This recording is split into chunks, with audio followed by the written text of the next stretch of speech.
नमस्ते मंडळी, राम राम मंडळी, जय जिजाऊ, जय Shivray, good morning. आज आहे आषाढी एकादशी 2024। माझ्याकडे खूप फुलं येतात। फुलांची झाडं खूप नाहीत पण बऱ्यापैकी आहेत। रोजच्या पूजेसाठी मला फुलं लागतात। तर आज मी अशा प्रकारे खूप साऱ्या मंजुळा टोपली भरून आणि बरीच फुलं काढलेत। आता हार करणार आहे आणि पटकन आपल्या विठ्ठल रुक्मिणीची पूजा करून घेणार आहे आणि पंढरपूरला जायचं नियोजन आहे। बघूयात काय काय होतंय। कारण आज माझे मिस्टर घरी आहे, सुट्टी घेतली आहे त्यांनी आणि ते म्हणतात की चलत जायचं आहे, आपण जाऊन येऊ। बघूयात। माझी फुलं बघू शकता, जास्वंदी आहे, कनेर आहे, दोन प्रकारच्या जास्वंद्या आहेत। अजून जास्त फुलं नाहीत आली, नाही तर खूप तोडली असती, पण म्हणलं बाद झालं, फुलं तोडायला नाही आवडत जास्त। खूप हवी पण असतात आणि तोडू पण नाही वाटत। मग थोडी थोडी सगळ्या झाडांची घेतली की अशी भरपूर फुलं होतात, म्हणून मी भरपूर झाडं लावते। यावर्षी 500 फुलं झाडांचं टार्गेट आहे माझं बांधांवरती लावायचं। त्याचाही व्हिडिओ लवकरच तुम्हाला बघायला मिळेल। आता चला वेळ नाही आहे, मला सगळं आवरून पूजा करायची आहे। भेटू पूजा झाल्यानंतर। जय हरी विठ्ठल पांडुरंग हरी।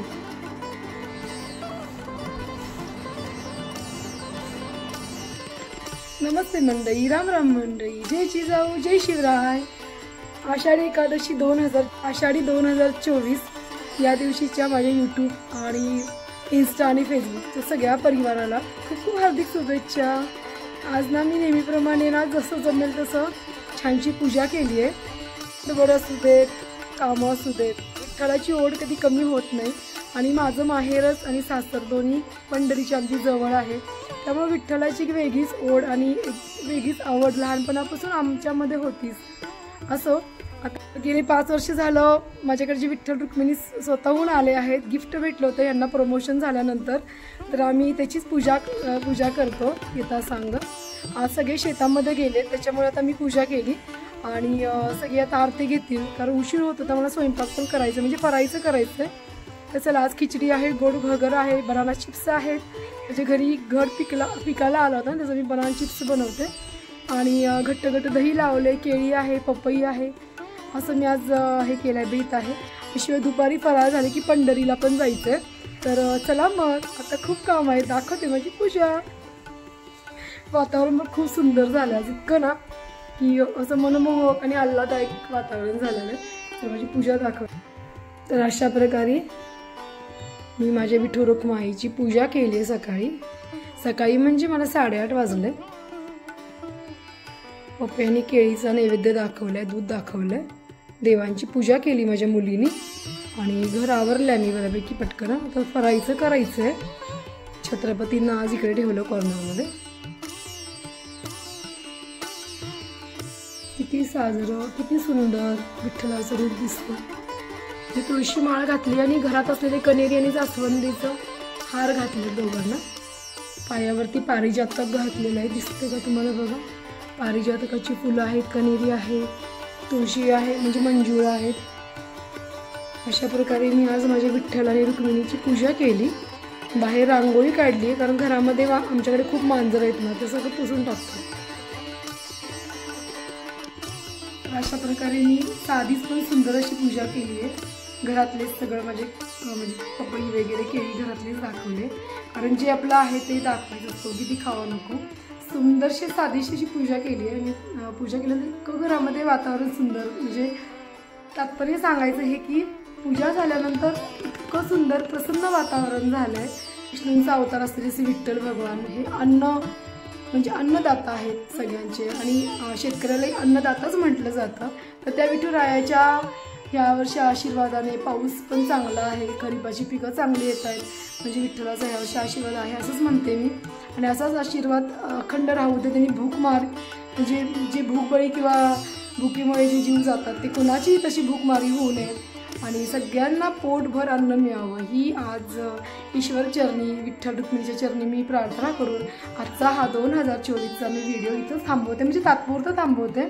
आपण भेटूया जर जमलं। आमच्या भाभी आहेत, मला शेतामध्ये मदत करतात। ते आत्ता नारळ घेऊन आले, आपण ठेवलेत बघा नारळ दोन्हीकडे, खूप नारळ आणले भाभीनी। तर चला, आता आमची सगळी पूजा झाली, आता पटकन फरायला चालले मी करायला। नैवेद्यामध्ये आता फक्त गडबडीत ना खिचडीच म्हणली आणि चिप्स थोडे तळले थोडे राहिलेत आणि संध्याकाळी मी गोड भगर करणार आहे. असं पटकन नैवेद्य दाखवला मी विठुरायांना. चला आता आपण सगळ्यांना फरायचं पटकन वाढूयात, नाही तर मला ओरडणार आहेत सगळे. तर आता मी दुपार होऊन गेली आणि आता मी पंढरीला चाललो आहे. उशिरा यायचं ठरलं होतं, थोडं शूट घ्यायचं आहे, मंदिराचं दर्शन होणार नाही आहे आणि मला असं VIP दर्शन कधीच आवडत नाही. इतके गोरगरीब असं सामान्य वर्ग, गोरगरीब वर्ग त्यांचा आज हक्क असतो आणि आपण असं VIP दर्शन नसतं घ्यायचं कधी. लाईनमध्ये आम्ही नेहमी जातो तेव्हा लाईनमध्येच उभारून म्हणजे दर्शन घेते मी. खूप चान्स होते VIP दर्शनाचे, पण नाही मी घेतले.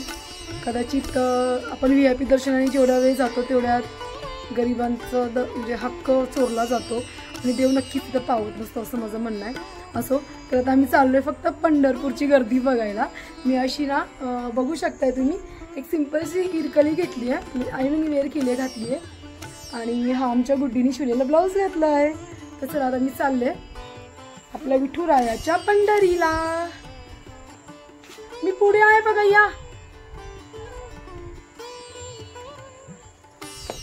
सांगायला अगदी कौतुक करते, आयुष्यात पहिल्यांदा मी आज वारीच्या ठिकाणी चालले.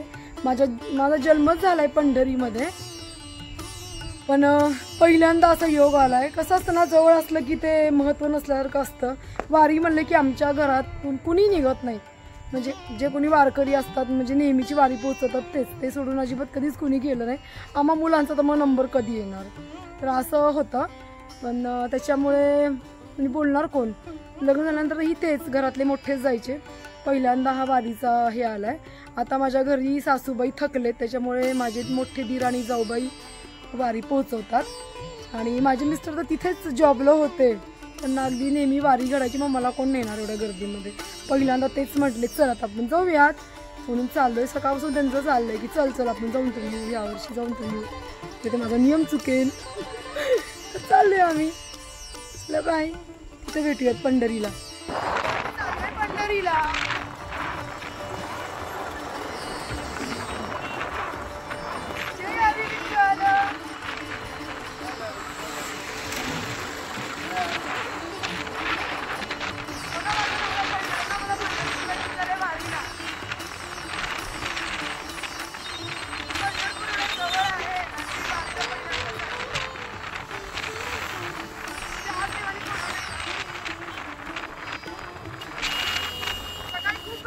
खूपच गर्दी असते. आता आम्ही निघालोय, संध्याकाळी उशिरा येणार आहे. पाऊले चालती पण हे पाऊले चालती कुठं, आपण गाडीवर आहे ना. ओके, पाऊले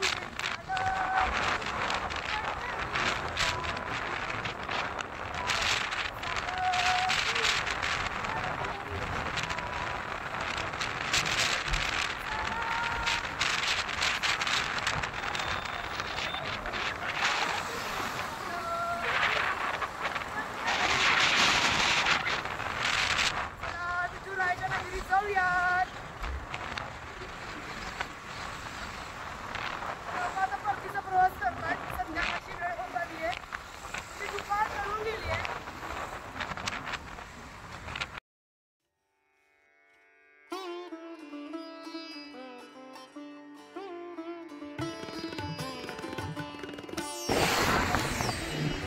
ही आमची चंद्रभागा नदी.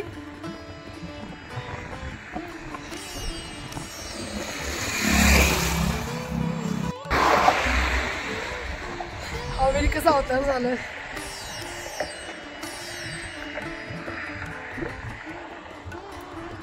मी गाडी थांबवून शूट घेतली बरं का. पावसाळ्यामध्ये एवढं कमी पाणी आहे पहिल्यांदाच, कारण जुना ब्रिज पण दिसतोय. हा तो ना माझ्या आजींच्या आजोबांनी बांधला होता असं म्हणतात. तो तिकडे जो लांब ब्रिज दिसतोय ना,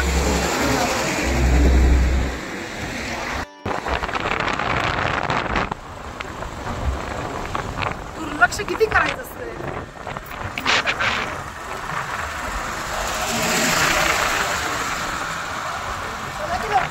पुढच्या एका दिवशी जायचं.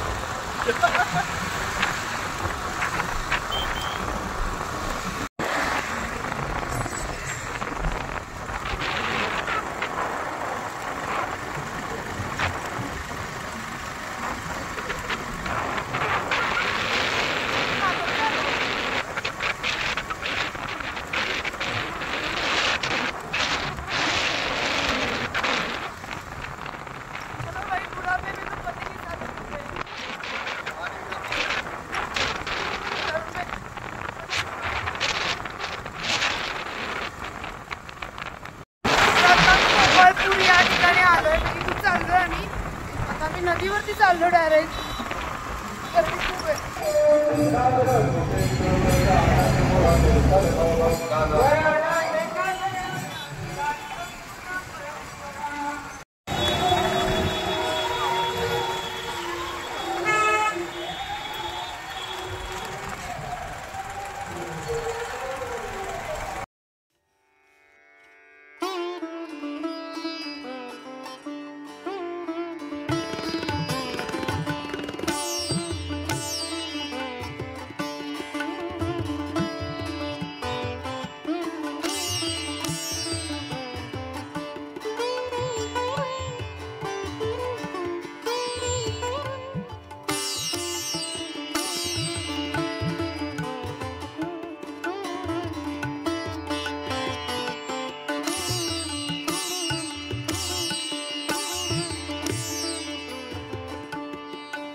गपची कुठं पाय धुया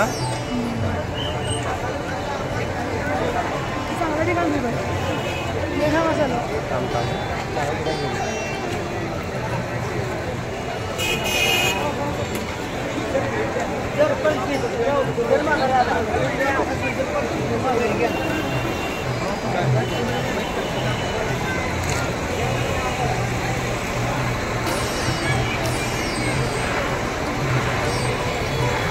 जेवढे असतात तर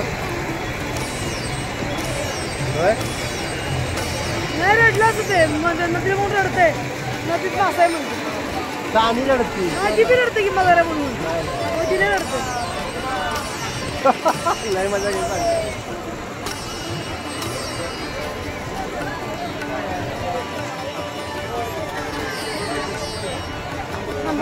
देऊ मी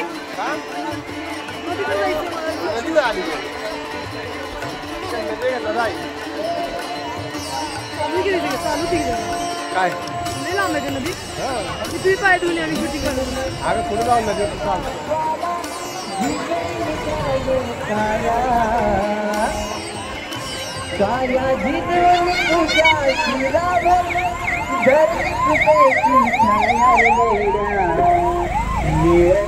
नाही तुला ऐका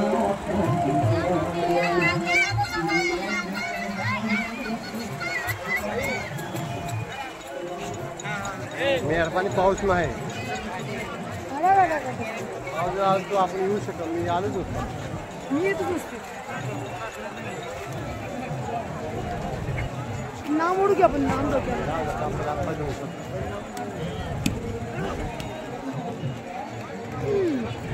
नडर घालचाल गाडी वाळवंट आणखी जरा पाहिजे थोडा पडली पाहिजे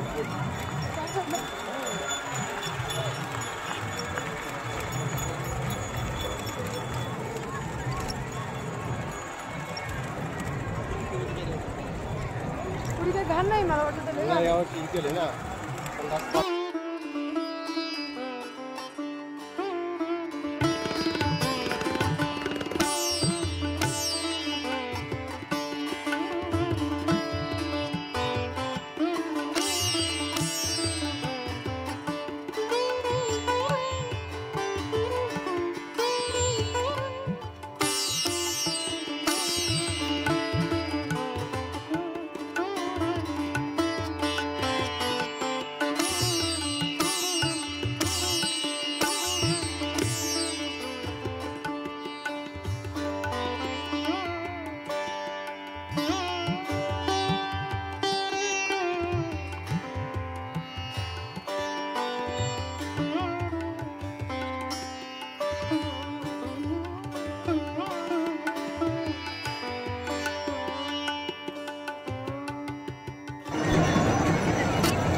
गर्दी तर आहेच की फक्त गर्दीच आहे इकडे बाकी काय.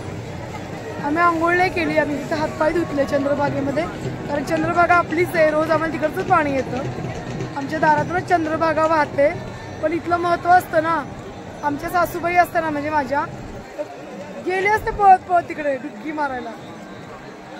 आज आई नाही येत थकलेत ना त्यामुळे येत नाहीत. मोठ्या जाऊबाई येऊन गेले असतील गावच्या मठामध्ये. गावच्या मठात जायचं आपण तर आम्ही गावच्या मठात पण जाणार आहे. तिकडे दाखवते माझे गावकरी सासरचे. हे हरे रामा हरे कृष्णाचं मंदिर आहे. एका व्हिडिओमध्ये आपण भेटलोय त्याच्यामध्ये.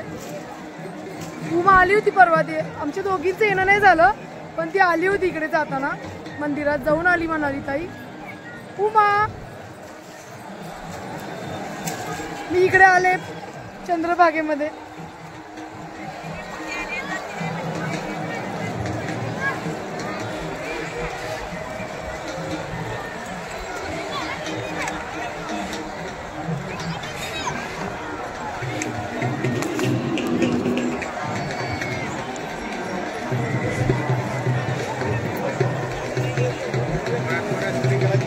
चला झालं माझं थांबून काय करू.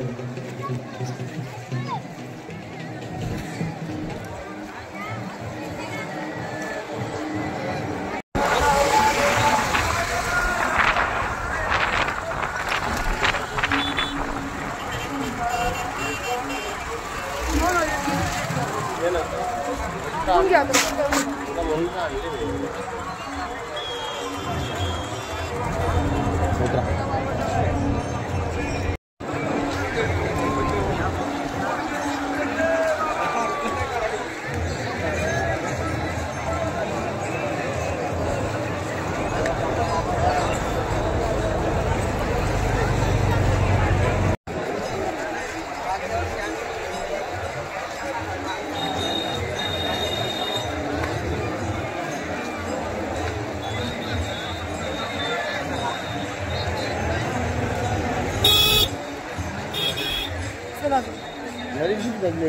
दाखवली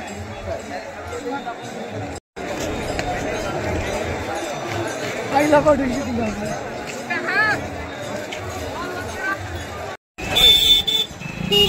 दोन मिनिट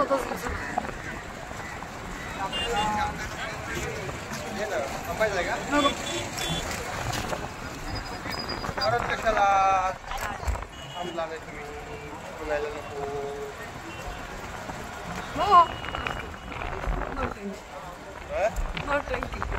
तेच म्हटलं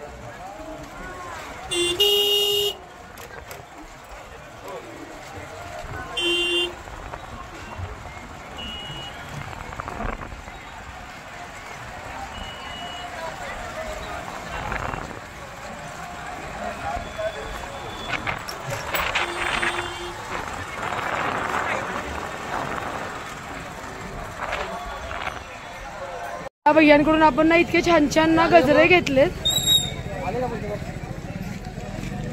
खूप सुंदर बऱ्याच प्रकारची गजरे खूप छान, खूप छान.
आज माझ्या आई